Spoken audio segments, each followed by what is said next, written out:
Hello everybody, Dr. Muse here with Dr. Ben Kraft, and we are going to continue to discuss the McKenzie method, something that we all use here at Columbus Chiropractic and Rehabilitation Center. But specifically what we want to talk about today is what the exam actually looks like.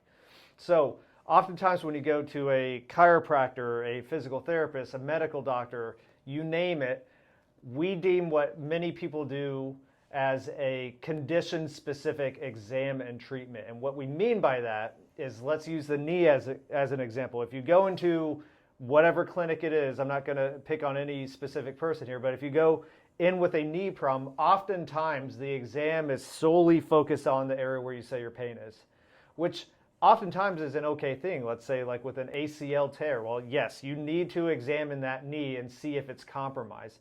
But in some of these more subcritical or subacute type injuries, there's also going to be a functional compensation going on somewhere else in the body that needs to fully be examined. And I think we talked about it in the past of that there's a significantly or statistically significant portion of extremity problems that come from the spine. So if we don't do a full exam and look everywhere for the source of the problem, we could be missing it. Right, because oftentimes people get caught up in the medical field and they get treatment after treatment, the next new treatment on whatever area is at fault. But without a proper exam to begin the whole process, then oftentimes you're chasing your tail.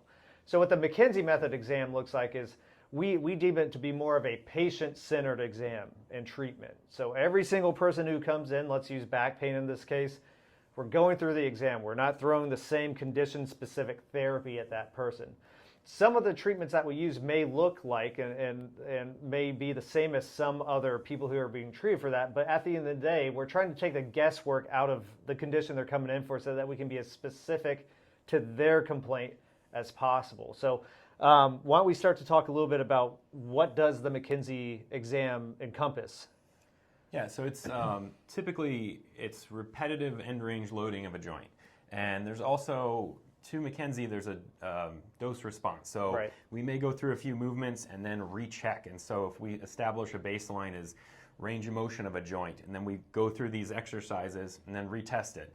We might use quality of the soft tissue or their trigger points in the muscles in the area, then go through that series of exercises and recheck it. Because we want to see the response that we're looking for. Right, and what I usually tell my patients is pain's important. That's why most, if not everybody, comes in here. So we should probably address that. But pain's also extremely subjective. Dr. Kraft's pain is different from mine. Mine's different than the person down the hall. So we need objective findings, kind of like what he just talked about. I need to know, are things like the range of motion changing with our intervention? Are things like trigger points, hyperirritable bands of tissue, are those changing? Are the joints beginning to move more fluidly?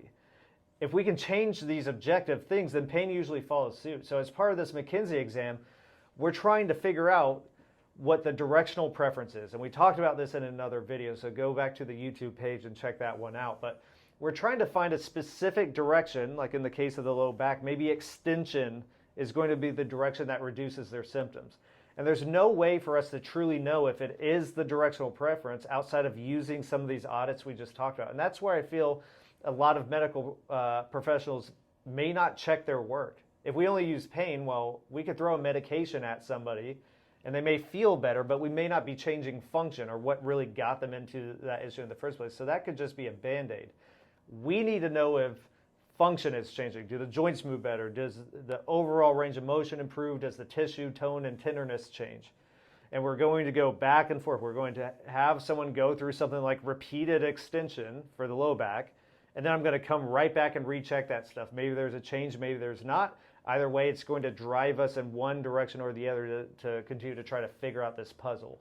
So the big takeaway with the McKenzie exam is this is patient-centered, and we're checking our work consistently. We're taking the guesswork out of this.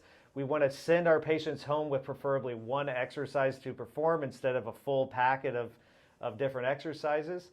And the McKenzie method just does a great job in streamlining the whole process and giving the patient more ownership over their own issue. So if you have any questions for us, be sure to reach out. Check out some of the other videos like I mentioned, and hope you guys took something away from this video. Thank you.